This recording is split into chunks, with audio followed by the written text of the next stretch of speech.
A desperate situation, Rebecca Hayes stared at the eviction notice taped to her apartment door, her hands shaking as she tried to process the words. 30 days. She had 30 days to come up with 3 months of back rent, or she would be homeless. The small studio apartment in South Boston wasn't much, but it was all she had. Her phone buzzed in her pocket. The hospital again? She answered with a heavy heart, already knowing what they would say. Miss Hayes, this is Nurse Thompson from Massachusetts General. Your father's condition has worsened. We need to discuss his treatment options, but I have to be honest with you. Without the surgery, he has maybe 2 weeks. Rebecca closed her eyes, fighting back tears. Her father, Thomas Hayes, had been her rock her entire life. After her mother died when Rebecca was 12, he had worked 3 jobs to give her a good life. Now he was dying of heart failure, and she couldn't afford the surgery that could save him. How much? She asked, though she already knew the answer would be impossible. The surgery. Hospital stay and recovery care would be approximately $120,000. Rebecca ended the call and slid down against her apartment door. Sitting on the hallway floor, $120,000. She made barely enough to cover rent and groceries working double shifts at the diner. She had already sold everything of value she owned. There was no way out. Patricia's proposal, the sound of heels clicking on the hallway tiles made Rebecca look up. Patricia Hayes, her stepmother, stood over her wearing a designer suit and an expression of cold calculation. Patricia had married Rebecca's father 5 years ago. From day one, she had made it clear that Rebecca was an unwelcome burden. Get up off the floor, Rebecca. You look pathetic, Patricia said, her voice sharp. Rebecca stood slowly, wiping her eyes. What do you want, Patricia? I have a solution to your problems. All of them. Patricia pulled out her phone and showed Rebecca a photo of a man. He looked ordinary, maybe even kind, with warm brown eyes and a gentle smile. His name is Daniel Cross. He needs a wife, and his family's willing to pay for your father's surgery in exchange. Rebecca felt her stomach drop. What are you talking about? An arranged marriage? That's insane. Insane is letting your father die when you have a perfectly good option to save him. Patricia's eyes glinted with something Rebecca couldn't quite identify. Daniel is nobody special. Just a regular guy from a working-class family who got himself into some trouble and needs to clean up his image. His family has saved up enough money to cover the surgery, and all you have to do is marry him and stay married for 6 months. Why would they pay that much just for a marriage? Patricia shrugged. Who cares? Maybe they want him to look stable. Maybe they want grandchildren. The point is, they have the money, and you need it. Your father has 2 weeks, Rebecca. Can you really afford to be picky? Rebecca looked at the photo again. Daniel Cross. The name meant nothing to her. He looked like someone she might serve coffee to at the diner. Someone normal and harmless. Could she really marry a complete stranger? I need to think about it, Rebecca said. You have until tomorrow morning. After that, the offer expires. Patricia turned and walked away, her heels echoing in the hallway. The meeting the next day.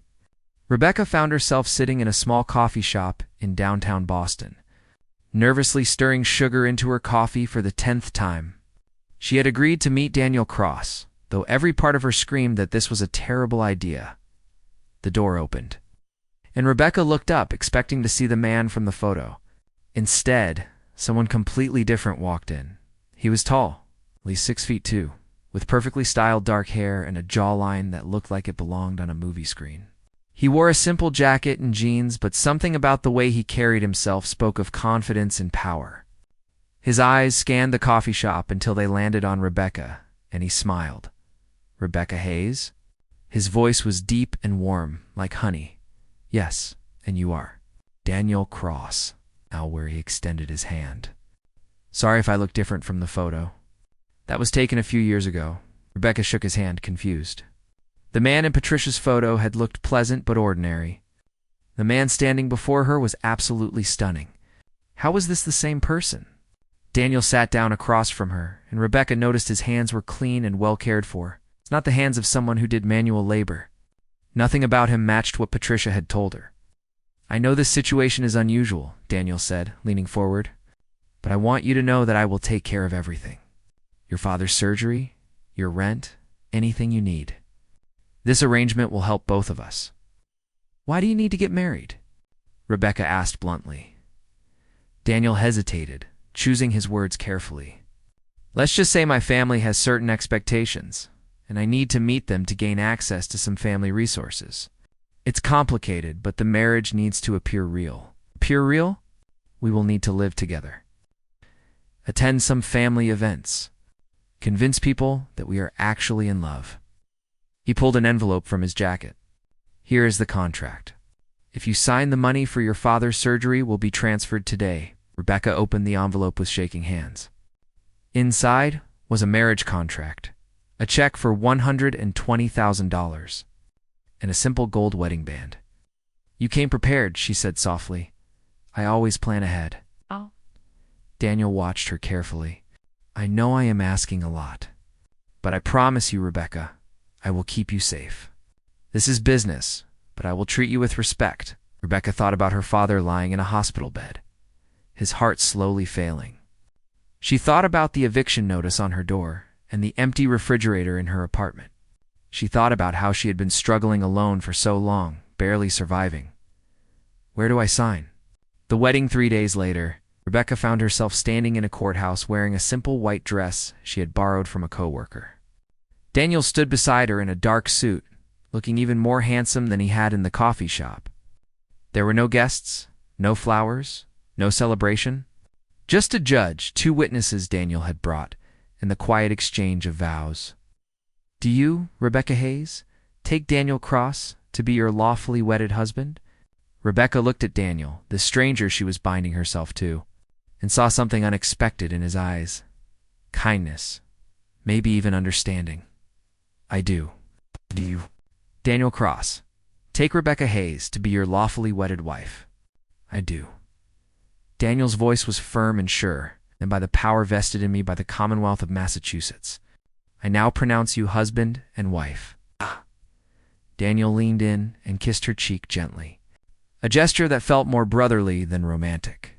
Welcome to our partnership, Rebecca. As they left the courthouse, Daniel led her to a car parked on the street. Not an expensive car, but a clean, reliable sedan that fit with the image of a regular working person. Where are we going? Rebecca asked. Home. Our home for the next 6 months. Daniel opened the passenger door for her. I hope you will be comfortable there. They drove through Boston in silence, Rebecca watching the neighborhoods change outside the window. They passed through downtown, then into a modest residential area. Daniel pulled up in front of a small apartment building. Nothing fancy but well-maintained. This is it, he said, parking the car. It's not much, but it's clean and safe. Rebecca followed him up 2 flights of stairs to apartment 3B. Daniel unlocked the door and gestured for her to enter first. The apartment was small, but thoughtfully arranged. A living room with a comfortable couch, a tiny kitchen, 1 bedroom, and a bathroom. Everything was simple and practical. You take the bedroom, Daniel said immediately. I will sleep on the couch. Daniel, that's not necessary. I can take the couch. Rebecca. He turned to face her, and his expression was serious. You have given up a lot to help your father. The least I can do is make sure you are comfortable. Please, take the bedroom. As Rebecca explored the small apartment that would be her home for the next 6 months, she couldn't shake the feeling that nothing about this situation made sense. Daniel was too handsome, too polite, too perfect. Patricia had described him as a nobody, as a man from a working-class family who needed to clean up his image. But everything about Daniel Cross suggested he was hiding something much bigger than she could imagine. Strange discoveries. Rebecca woke up on her 3rd morning as Mrs. Daniel, crossed to the smell of fresh coffee and something delicious cooking. She pulled on a robe and padded out to the kitchen, where Daniel stood at the stove making pancakes. Good morning, he said with a smile. I hope you slept well. I did. Thank you. Rebecca accepted the cup of coffee he handed her. You didn't have to cook. Now I want it too. Besides, I enjoy it. Daniel flipped a pancake expertly. I called the hospital this morning. Your father's surgery is scheduled for tomorrow. The doctors say he's strong enough, and the procedure should go well. Rebecca felt tears prick her eyes. Thank you, Daniel. I don't know how I can ever repay you. You already are. By being here. He served the pancakes onto 2 plates. I have to go out for a few hours today. Will you be okay here alone? Of course. I was thinking about looking for a new job anyway. The diner let me go when I had to miss shifts for my father. Daniel's expression darkened slightly. You don't need to work right now. Focus on your father's recovery. I can't just sit around doing nothing. I need to contribute. Rebecca, the money I gave you for the surgery came from savings I had set aside. There's more than enough for both of us to live on comfortably for the next 6 months. Please, just take this time to rest and be with your father. After Daniel left, Rebecca found herself alone in the apartment with nothing to do. She decided to clean, starting with the living room where Daniel had been sleeping. As she folded the blankets on the couch, she noticed something had fallen behind the cushions. It was a credit card. A black card with Daniel's name embossed in silver. Rebecca had seen these cards before at the diner, carried by wealthy businessmen who never looked at the bill. These cards had no spending limit. They were invitation only, reserved for people with significant wealth. Why would Daniel Cross, supposedly a regular working man, have a card like this? Rebecca's mind raced as she thought back over the past few days. The way Daniel carried himself with such confidence, his expensive-looking watch that she had assumed was a knockoff, the fact that he had $120,000 just sitting in savings, none of it added up. She knew she shouldn't snoop, but curiosity got the better of her. She opened the drawer of the small table by the couch, looking for anything that might explain who Daniel really was. Inside, she found a stack of mail, all addressed to Daniel Cross, but at a different address. 285 Beacon Street, penthouse. Rebecca gasped. Beacon Street was one of the most expensive neighborhoods in Boston. Penthouses there sold for millions of dollars. Her hands shook as she pulled out a magazine from the bottom of the stack. Boston Business Journal. And there on the cover was Daniel. But the headline made her blood run cold. Tech mogul Daniel Cross sells company for $2.3 billion. Rebecca dropped the magazine like it had burned her. $2.3 billion. With a B, Daniel wasn't just wealthy. He was one of the richest men in Boston, possibly in the entire country. The confrontation, Rebecca was still sitting on the floor surrounded by mail and magazines. When she heard the key in the lock, Daniel walked in, carrying grocery bags, but stopped dead when he saw her face. Rebecca, what's wrong? She held up the magazine with shaking hands. Who are you? Who are you really? Daniel set down the groceries slowly, his expression unreadable. I can explain. Can you? Because according to this magazine, you just sold a tech company for billions of dollars. You live in a penthouse on Beacon Street. You're not some regular guy who needed to clean up his image, Daniel. You're a billionaire, yes? His voice was quiet. I am. Rebecca stood up, anger flooding through her. You lied to me. Patricia lied to me. Everyone lied to me. Why? Why would someone like you need to trick a poor waitress into marrying you? It wasn't a trick. Not exactly. Daniel ran his hand through his hair, looking more vulnerable than she had ever seen him. Please, sit down. Let me explain everything. Not sitting down. I want answers. Now. Daniel took a deep breath. 6 months ago, my company, Cross Tech Solutions, was acquired by a larger corporation for $2.3 billion. It was the culmination of 10 years of work, building something from nothing into one of the most successful software companies in the country. Congratulations. That doesn't explain why you're pretending to be poor. My father died 2 years ago, Daniel continued, his voice heavy with emotion. He was my business partner, my best friend, the person who believed in me when everyone else thought I was crazy for dropping out of Harvard to start a company. When he died, he left me everything. But with one condition. Rebecca waited, her anger slowly giving way to curiosity. He left a letter with his lawyer. It said that he was proud of my business success, but worried that I had become too focused on money and achievement. He said he wanted me to remember where I came from, to understand that wealth doesn't make you better than anyone else. So he put a condition in his will. What condition? That I had to live as a regular person for 6 months before I could access my inheritance from him. No using my company money. No living in my penthouse. No expensive cars or clothes or restaurants. Just living like he and my mother did when they first got married, when they had nothing but each other. Rebecca sat down slowly on the couch. And the marriage? That was my addition, Daniel admitted.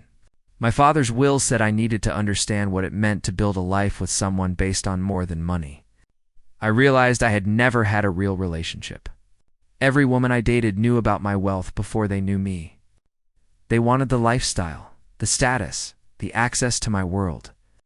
I never knew if anyone actually cared about me as a person, so you decided to trick someone into marrying you. No. I decided to meet someone as myself. The real me, without the money and the status. Daniel sat down beside her, careful to keep some distance between them. I've been volunteering at the community center in South Boston for the past 6 months, teaching computer skills to people who want to change their careers. That's where I met Patricia. Rebecca's head snapped up. Patricia volunteers at the community center. She coordinates their fundraising events.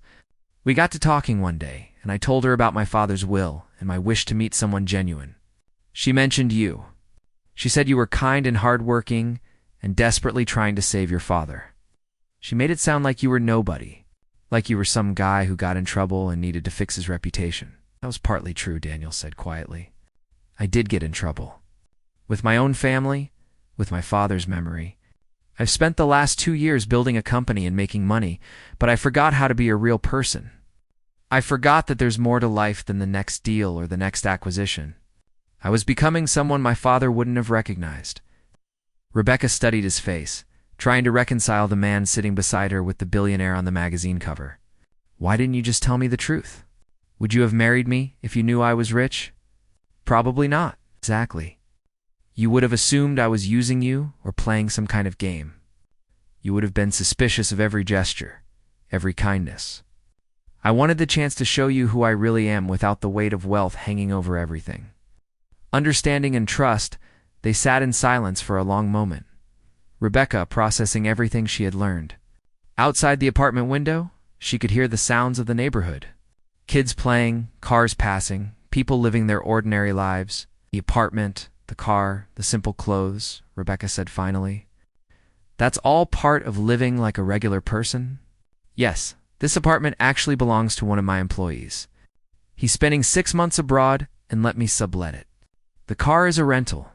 The clothes I bought at Target. Daniel smiled slightly. It's been an interesting experience, actually. I forgot how much time regular people spend thinking about money. Checking prices at the grocery store, calculating if they can afford to go to a movie. It's humbling. Most of us don't have a choice, Rebecca said, her voice sharp. We're not doing it as an experiment. We're doing it to survive. I know. And I'm sorry if this seems like I'm playing at poverty. That's not my intention. I genuinely want to understand what life is like for most people. To remember what it was like before CrossTech became successful. Rebecca stood up and walked to the window, looking out at the neighborhood. What happens after 6 months? I fulfill my father's will, gain access to my inheritance, and return to my regular life and me. Daniel stood and walked over to stand beside her. That depends on what you want. The contract says we stay married for 6 months and then quietly divorce. You get a settlement of $500,000 for your trouble, enough to pay off your father's medical bills, get a new apartment, maybe even go back to school if you want. $500,000. Rebecca shook her head. That's more money than I could make in 10 years of working. It's the least I can do. You've given up 6 months of your life for a stranger's experiment. Rebecca turned to face him. Is that all this is to you? An experiment? Daniel's expression softened. No, it stopped being an experiment the moment I actually met you, Rebecca. When I saw you sitting in that coffee shop, so scared but so determined to do right by your father, I realized this wasn't about fulfilling a will anymore. It was about meeting someone real. Someone real? Rebecca laughed bitterly. You mean someone poor enough to be desperate? Someone genuine enough to make me want to be a better person. Daniel reached out and gently took her hand. These past 3 days, waking up and making you breakfast, talking with you about your father, seeing you slowly relax in this space, It's been the most real I've felt in years. You don't look at me like I'm a walking bank account. You look at me like I'm just a person. Rebecca wanted to pull her hand away, wanted to stay angry. But there was something in Daniel's eyes that stopped her. Vulnerability. Loneliness. A deep hunger for genuine connection. I don't know if I can trust you, she admitted. You've lied to me about something pretty fundamental. I know. And I'll spend the next 6 months earning back that trust if you'll let me. Why should I stay? I have the money for my father's surgery. I could just leave right now. You could, Daniel agreed. And I wouldn't stop you. The money is yours regardless. But I'm asking you to stay. Not for the contract or the will or any practical reason. I'm asking you to stay because I think we could help each other. You could help me remember how to be a real person. And maybe I could help you believe that not everyone with money is using you. Rebecca looked down at their joined hands. Despite everything, despite the lies and the deception, she felt something when Daniel touched her.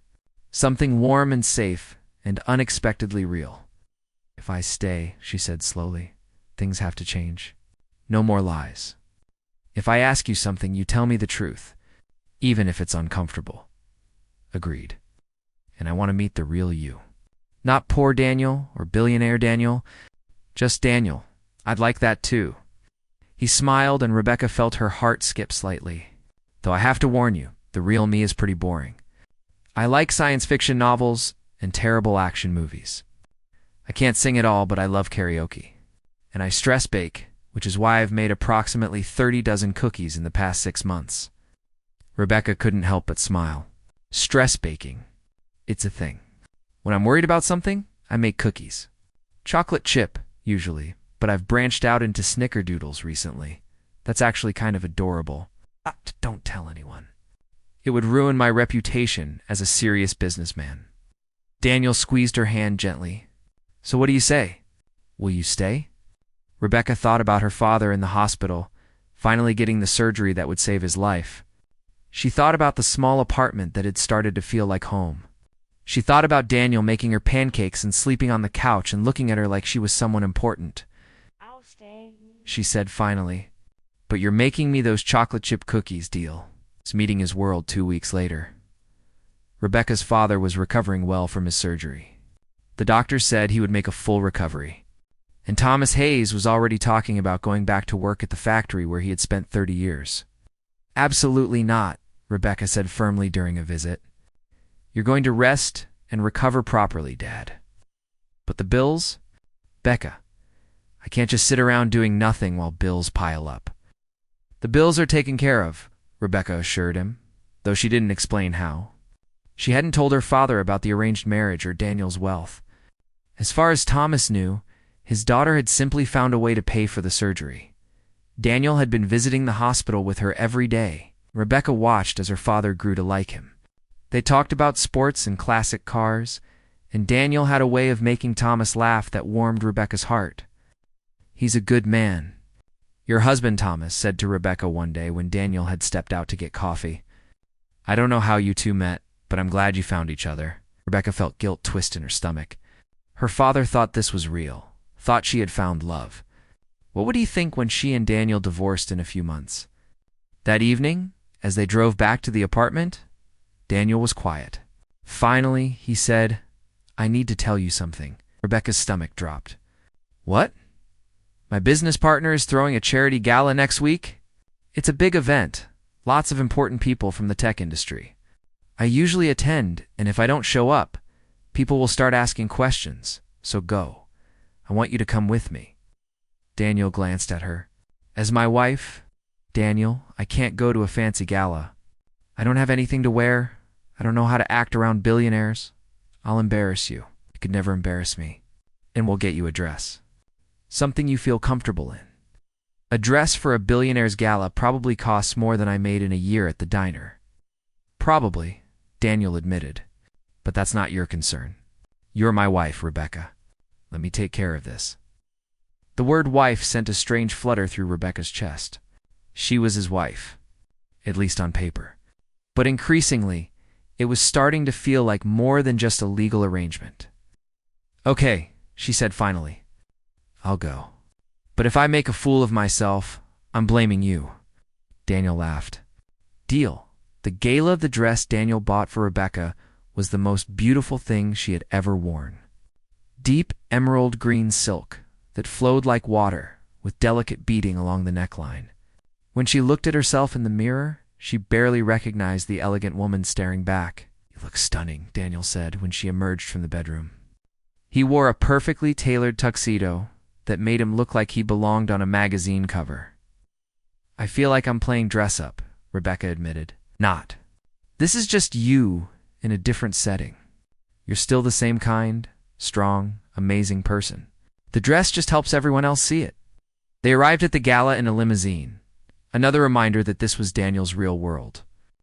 The event was being held at the Four Seasons, and as they walked into the ballroom, Rebecca felt overwhelmed by the opulence. Crystal chandeliers, tables draped in white silk, women in designer gowns, and men in expensive tuxedos. "Stay close to me," Daniel murmured, his hand on the small of her back. "I'll introduce you to people, but if you feel uncomfortable at any point, we can leave." Daniel Cross, a tall man with silver hair, approached them with a wide smile. "Where have you been hiding?" "We've missed you at the club. Just taking some time to focus on personal matters, Richard." Daniel shook the man's hand. "Rebecca, this is Richard Morrison, my former business partner. Richard, this is my wife, Rebecca." Richard's eyes widened with surprise. "Wife, Daniel, you old dog, you got married and didn't tell anyone. It was a small ceremony. We wanted to keep it private." For the next hour, Rebecca was introduced to what felt like hundreds of people. Tech CEOs, venture capitalists, politicians, celebrities. Everyone seemed to know Daniel, and everyone was shocked to learn he had gotten married. "I have to admit, I'm surprised," a woman named Jennifer said to Rebecca when Daniel was pulled away to talk business. "Daniel has always been so focused on work. We all assumed he'd never settle down." "People can change," Rebecca said carefully. "Indeed, and you must be quite special to capture his attention." "What do you do, Rebecca?" Rebecca hesitated. What did she do? She was unemployed, living in her billionaire husband's rented apartment, pretending to be someone she wasn't. "I'm between careers at the moment," she said finally. "I worked in food service for several years, but I'm considering going back to school." "How refreshing." Jennifer seemed genuinely pleased. "So many of the women here only care about shopping and social climbing. It's nice to meet someone with real ambitions." As the evening progressed, Rebecca began to relax. People were kind to her, interested in her opinions, and nobody seemed to judge her for not being part of their wealthy world. Daniel stayed close, always making sure she felt included in conversations. During dinner, she watched him interact with his peers and saw a different side of him. He was confident, articulate, and clearly brilliant when discussing technology and business. This was the billionaire Daniel Cross, the man who had built a company from nothing and sold it for billions. But every few minutes, he would turn to her and smile, squeeze her hand under the table, or lean in to whisper something funny about one of the speakers. And Rebecca realized that both versions of Daniel were real. The brilliant businessman and the man who stress-baked cookies were the same person. The revelation after dinner. Daniel led Rebecca out onto a balcony overlooking the Boston skyline. The city lights twinkled below them, and the cool night air was refreshing after the warmth of the crowded ballroom. "Thank you for coming tonight," Daniel said, standing beside her at the railing. "I know this world isn't comfortable for you. It's not as bad as I thought it would be," Rebecca admitted. "Everyone has been really kind. They like you. I can tell." Daniel turned to face her. "Rebecca, there's something I need to tell you. It sounds ominous. It's about Patricia. About how this whole arrangement really came about." Rebecca's stomach tightened. "What about it?" Daniel took a deep breath. "Patricia didn't just happen to mention you to me at the community center. I sought her out specifically because I knew she was your stepmother." "How did you know about me?" "About 8 months ago, before my father's 6-month challenge began, I was at Massachusetts General, visiting a friend who had been in an accident. I saw you there with your father. You were in the waiting room, and you were crying. I heard you on the phone trying to figure out how to pay for his treatment." Rebecca felt her blood run cold. "You were stalking me?" "No, not stalking. But I couldn't stop thinking about you." about the way you cared for your father, the way you were willing to sacrifice everything for him. You reminded me of my mother, of the kind of selfless love I had forgotten existed. So you what? Investigated me? I found out your name from the hospital directory. I learned that you worked at Murphy's Diner. I learned that your stepmother, Patricia, coordinated events at the community center. And when my father's will required me to live as a regular person and find someone genuine, I thought of you. Rebecca backed away from him, her mind reeling. This whole thing was planned. You manipulated everything. The marriage, Patricia's offer, all of it. I didn't manipulate you. I created an opportunity for us to meet, yes, but everything that's happened between us has been real. Real? How can any of it be real when it's based on lies? Because my feelings are real. Daniel stepped toward her, his voice urgent. Rebecca, I know I should have told you all of this from the beginning, but I was afraid that if you knew the truth, you would never give me a chance. You would see me as just another rich man trying to buy your affection, aren't you? No. I'm a man who saw someone extraordinary and wanted the chance to know her, to be known by her, without all the complications of wealth and status getting in the way. Rebecca felt tears burning in her eyes. I don't know what's real anymore, Daniel. Every time I think I understand what's happening, you reveal another layer of deception. Then let me tell you the complete truth. All of it. No more secrets. Fine, tell me. Daniel ran his hand through his hair, looking more vulnerable than Rebecca had ever seen him. When I saw you at the hospital that day, crying over your father, something in me broke open. I've spent years building a company, making money, achieving everything my father wanted for me. But I was empty, Rebecca. I was successful and wealthy and completely alone. There are plenty of people who would have been with you. People who wanted my money. People who wanted the lifestyle, but nobody who wanted me. Daniel's voice cracked slightly. My father saw that. That's why he put the condition in his will. He knew I needed to strip away all the wealth and status and find out who I really was underneath. You thought I could help you do that? I thought maybe we could help each other. You needed money to save your father. I needed someone genuine to remind me what actually matters in life. It seemed like it could work for both of us. Rebecca turned back to the skyline, processing his words. Below them, the city sprawled out in all directions, millions of people living their lives, most of them struggling just to get by. What happens now? She asked quietly. That depends on you. No, it depends on both of us. Because I have something to tell you too. Rebecca took a deep breath. These past few weeks living with you, getting to know you, I've started to have feelings for you. Real feelings. And that terrifies me because I don't know if I can trust them. I don't know if what I feel is real or if I'm just grateful to you for saving my father. Daniel moved to stand beside her. And I've fallen in love with you.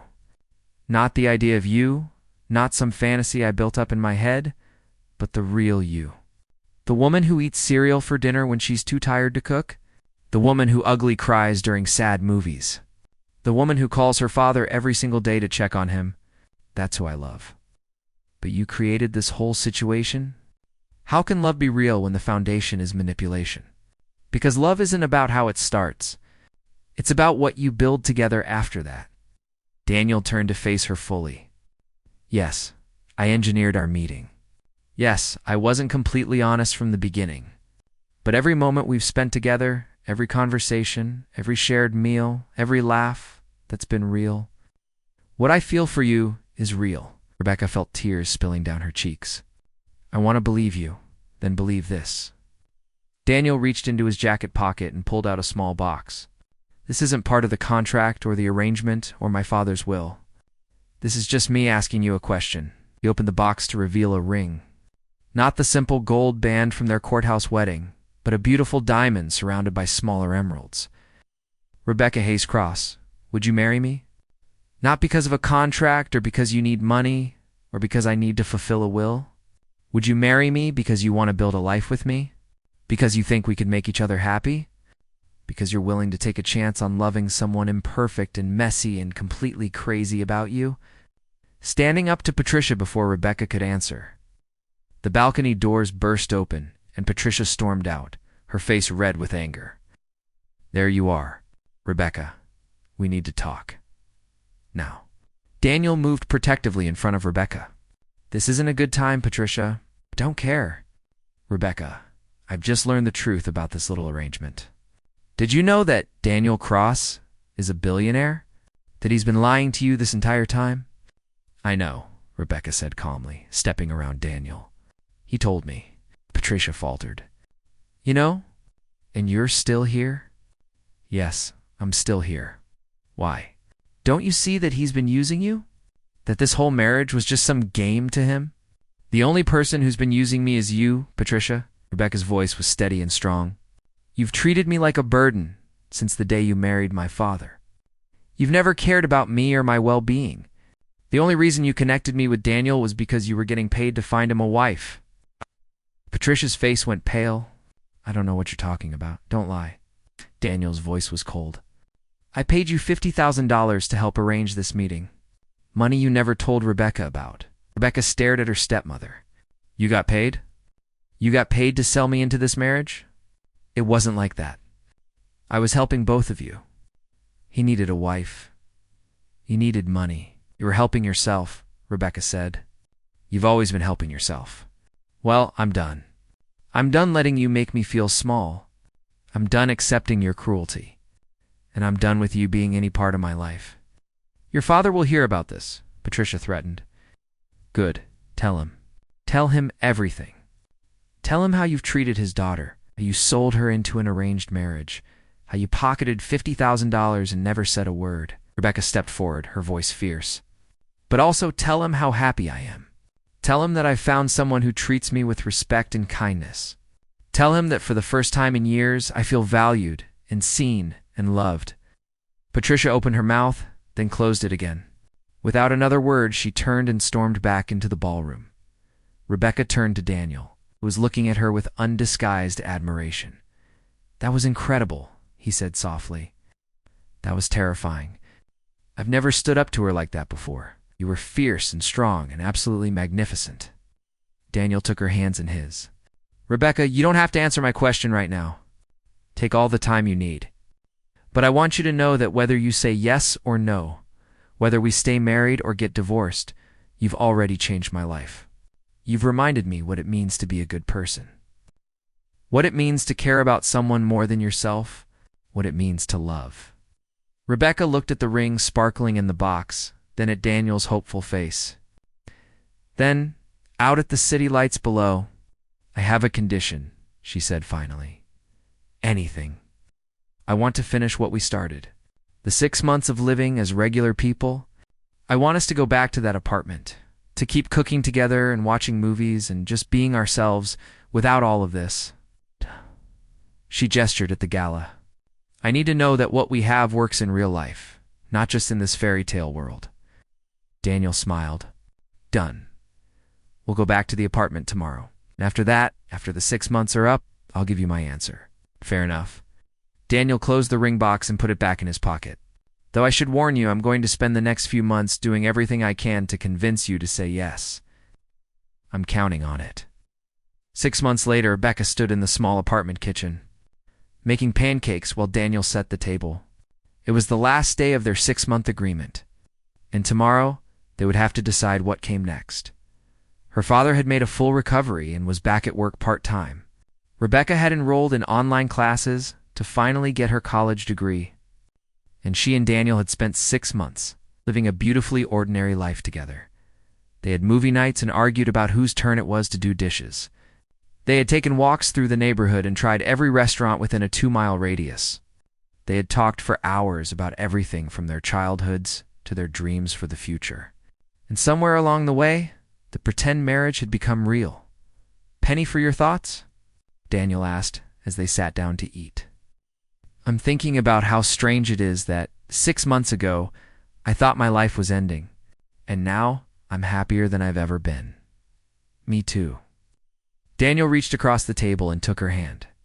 "So, do you have an answer for me?" Rebecca pulled her hand away and stood up, walking to the bedroom.